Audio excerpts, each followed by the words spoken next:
L'histoire du prince Thoumosis et du Sphinx. Le prince Thoumosis était le fils préféré du pharaon Amenhotep, petit-fils de Thoumosis III, descendant du premier pharaon Hatshepsut.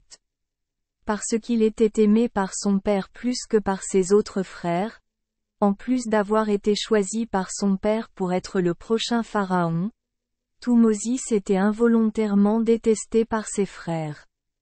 Ils estimaient que la succession de Thoumosis était indigne et scandalisaient Thoumosis en le qualifiant d'homme extravagant, cruel et blasphématoire, qui avait également tenté à plusieurs reprises d'assassiner le jeune prince.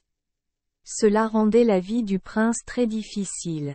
Thoumosis aimait passer son temps dans des aventures passionnantes, explorant la Haute-Égypte, traversant le désert de sable brûlant jusqu'à 7 merveilleuses oasis au lieu de rester à Thèbes ou à Memphis, vivant à l'étroit dans le palais du pharaon. Même si son père le lui a rappelé, ce style de vie lui fera perdre son avantage dans la bataille royale pour le trône de pharaon. Cependant Thoumosis était un prince admirable. C'est un archer talentueux. Il peut conduire un char jusqu'au bout et possède un cheval qui peut courir plus vite que le vent. Parfois, il conduisait des troupeaux d'antilopes à travers le sable chaud du désert, à la recherche d'animaux sauvages féroces près des rives du Nil. Un jour, les prêtres s'arrêtèrent à Memphis avant de se rendre à Héliopolis pour assister à une grande cérémonie honorant le dieu Ra.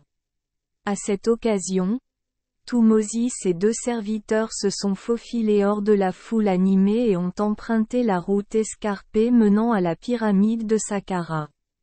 Quand il commença à faire trop chaud, ils s'étaient seulement éloignés de la grande pyramide de Gizeh, construite par les pharaons de la 4e dynastie, 120 ans plus tôt. Ils s'arrêtèrent sous les palmiers verts et frais pour se reposer, mais Thoumosis voulait se promener et prier le grand dieu Harmachi. Il a demandé aux domestiques de l'attendre ici, puis est parti. Il marcha indéfiniment, s'arrêtant finalement aux 3 pyramides Khéops, Khafra et Menkaura dont les sommets touchaient le ciel. La lumière du soleil brille, faisant briller les rangées de briques, comme un pont doré menant au bateau de Ra.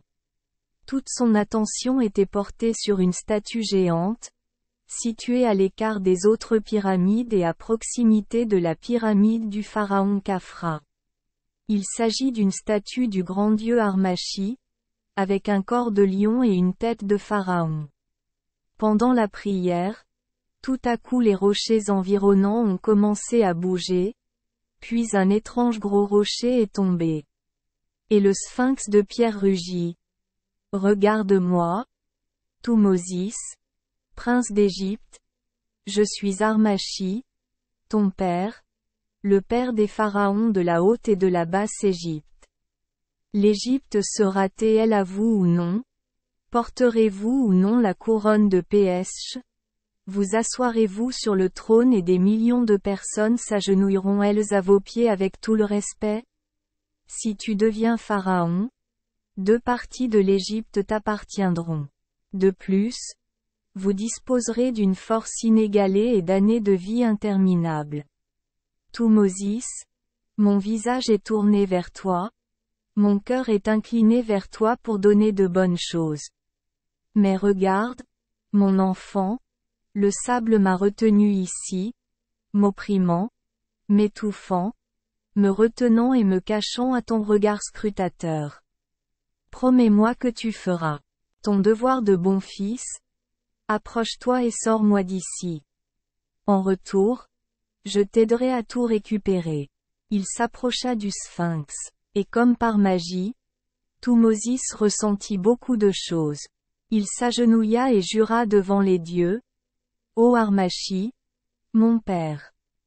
Je demande respectueusement aux grands dieux égyptiens d'être témoins de ce serment. Si je deviens pharaon, la première chose que je ferai est de libérer les Harmachis du sable chaud, de construire un temple à adorer et à l'intérieur il y a des pierres sacrées que je vois maintenant. Alors Thutmose revint avec le serviteur à Memphis. Après plusieurs tentatives, Thutmose devint pharaon, l'un des grands rois. Et il a accompli son ancien vœu. Merci les enfants des Esperluette Croisillon 39. Avoir écouté des contes de fées au jour Esperluette Croisillon 39. 8. Espérons que les histoires apporteront aux enfants des moments heureux et significatifs.